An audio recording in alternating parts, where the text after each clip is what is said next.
So in today's episode, we're going to be talking about debunking a popular UX myth that icons enhance usability. I'll kick it over to you, Mustafa. What do you think? Do you agree with this? Yeah, so I mean, this is one of the many UX myths. For if you go to the website, it was at uxmyths.com, um, where designers rely solely on icons as a means to actually educate about usability or about really important functions. And there's like a few stories, as you've probably noticed, if long-time fans, as if we've been doing this for years, will know. I like to tell stories, and have huge technical problems in the process. So a great story is on. Yeah, everyone's sending hearts. Yep, we're doing it live. Um, one one funny story is there was a Japanese user on Twitter, and they were tweeting out a screenshot of Excel, and the screenshot, the question that they asked was, "What is this icon?" And the icon that they showed was the save icon, and they asked, "Why is the save icon a vending machine?" And I found that to be hilarious because at a certain point, the metaphors for icons start to get lost. So they actually looking at the floppy disk icon, um, and seeing that as like as a shape in its within itself, and they saw a Japanese vending machine. If you see pictures of Japanese vending machines, they look like They look floppy like disks. floppy disk. That's Um, hilarious. that was like a clear indication because you have like icons which are generational.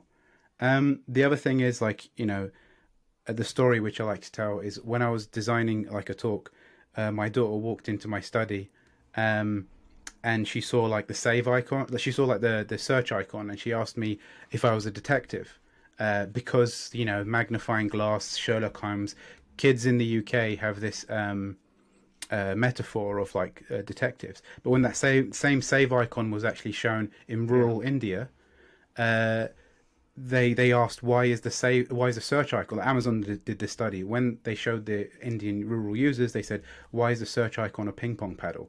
So it's like the challenge with icons on their own with no label is you leave things down to interpretation, and the Right. moment you leave things down to interpretation, people interpret the wrong things.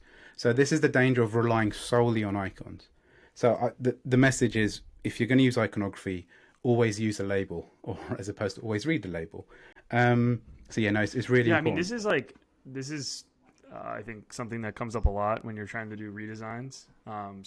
My personal design Yeah, philosophy has always been like less is more. I'm like a big believer in that, where it's like try to cut as much waste as possible, use negative space, use white space, etc. I struggle with this one. I don't take it as like a hard and fast rule. I typically actually like the combination of icons plus text, with the yeah, exception of the hamburger menu. I don't like labeling the hamburger menu just because I feel it's one of the most universally known icons. So I kind of break my own yeah, rules where if you have a horizontal menu at the bottom, and you have like different icons, which I always think labeling icons is a good idea because what you think is a house could mean completely something different, similar to the Japanese vending machine example and the search looking like a racket or a paddle. So yeah, so I mean absolutely. that's my rule of thumb is basically like label icons everywhere with the exception of the hamburger menu. I'm not saying that's the right way. That's just my personal philosophy of what I've done in the past. Yeah, with the hamburger menu one, it's like there was a rule going about, I think it was like 2015, 16 times, where they said users don't really understand the hamburger menu. And so like the BBC started writing menu there as well. The problem is when you add stuff to like mobile design, like in mobile design context, it looks really ugly. And then that's the challenge that designers have is like usability versus something that looks like sophisticated, which is why the hamburger icon works so well.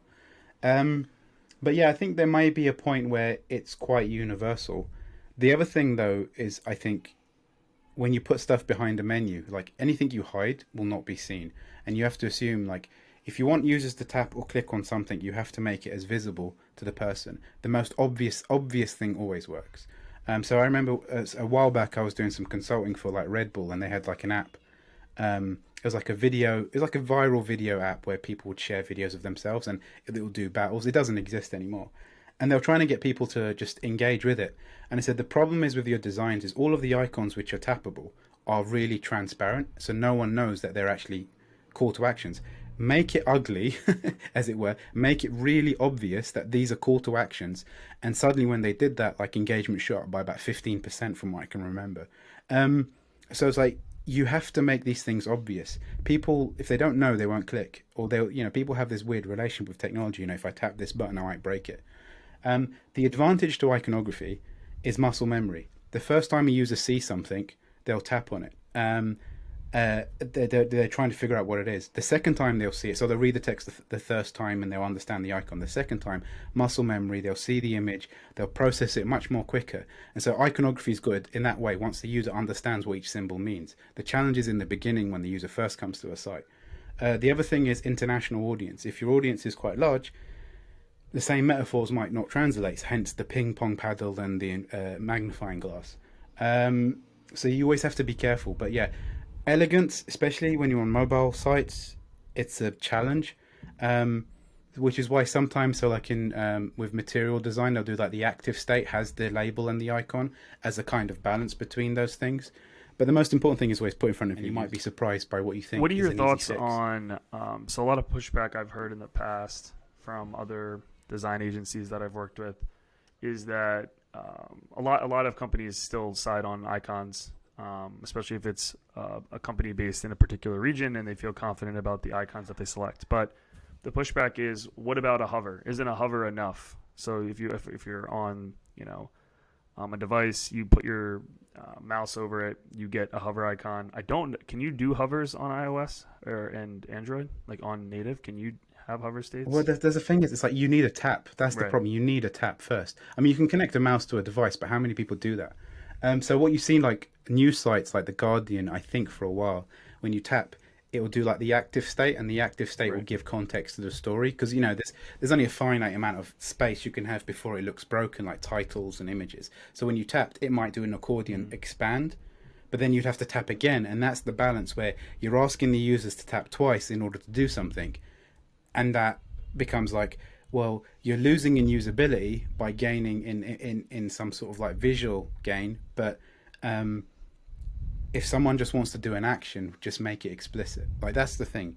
I think Luke Wroblewski, he does a talk with like, finding obvious is really hard, but once it's there, it's like, oh my God, that was so obvious. So yeah, no, I think you have to be really cautious. But this is all about usability. I would just summarize everything. If you get 5 people, you do a design, you get 5 people, you put in front of them. By the way, you've paused on. Thank you for listening to today's episode of Design Huddle. The opinions expressed are solely our own and do not express the views or opinions of our employer.